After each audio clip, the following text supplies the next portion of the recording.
Assalamualaikum warahmatullahi wabarakatuh. Perkenalkan, saya Anissa Dwi Maharani dari Bank dan Lembaga Keuangan lainnya kelas B dengan NIM 220.167. Di sini saya akan menyampaikan mengenai bab suku bunga. Pertama, saya akan menjelaskan pengertian dari bunga bank. Bunga bank merupakan balas jasa yang diberikan bank kepada nasabah yang membeli atau menjual produknya.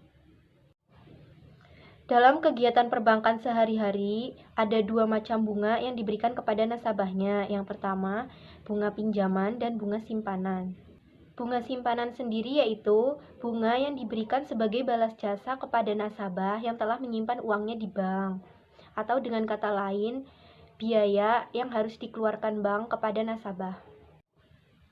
Dan bunga pinjaman yaitu harga yang harus dibayar nasabah peminjam kepada bank, atau dengan kata lain, pendapatan yang diterima bank dari nasabah.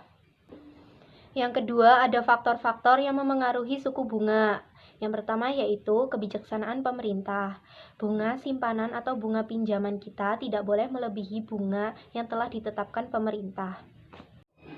Lalu ada target laba yang diinginkan. Sesuai dengan target laba yang diinginkan, jika laba yang diinginkan besar, maka bunga pinjaman harus ikut besar, begitu sebaliknya.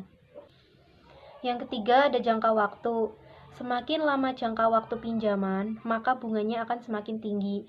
Hal ini disebabkan besarnya kemungkinan resiko di masa mendatang, begitu sebaliknya.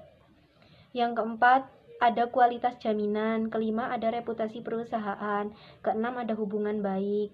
Ketujuh, ada produk yang kompetitif. Yang kedelapan, ada jaminan pihak ketiga. Kesembilan, kebutuhan dana. Dan yang kesepuluh, persaingan.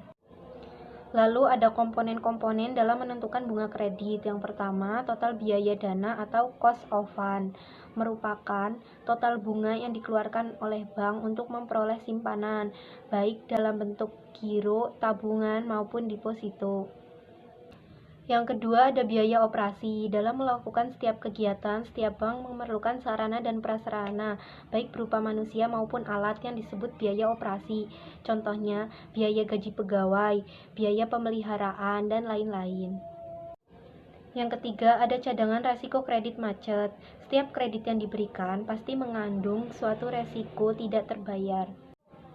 Oleh karena itu, pihak bank perlu mencadangkannya sebagai sikap bersiaga menghadapinya dengan cara membebankan persentase tertentu terhadap kredit yang disalurkan. Yang keempat ada laba yang diinginkan. Setiap kali melakukan transaksi, bank selalu ingin memperoleh laba yang maksimal. Penentuan ini ditentukan oleh beberapa pertimbangan penting, mengingat penentuan besarnya laba sangat mempengaruhi besarnya bunga kredit. Dan yang terakhir ada pajak, merupakan kewajiban yang dibebankan pemerintah kepada bank yang memberikan fasilitas kredit kepada nasabahnya. Dan selanjutnya ada jenis-jenis pembebanan suku bunga kredit. Pembebanan di sini maksudnya ialah metode perhitungan yang akan digunakan sehingga memengaruhi jumlah bunga yang harus dibayar. Metode yang dimaksud ialah yang pertama sliding rate, yang kedua flat rate, dan yang ketiga floating rate. Itulah penjelasan mengenai bab suku bunga dari saya. Jika ada kesalahan kata dalam menyampaikan, mohon dimaafkan. Sekian dari saya. Wassalamualaikum warahmatullahi wabarakatuh.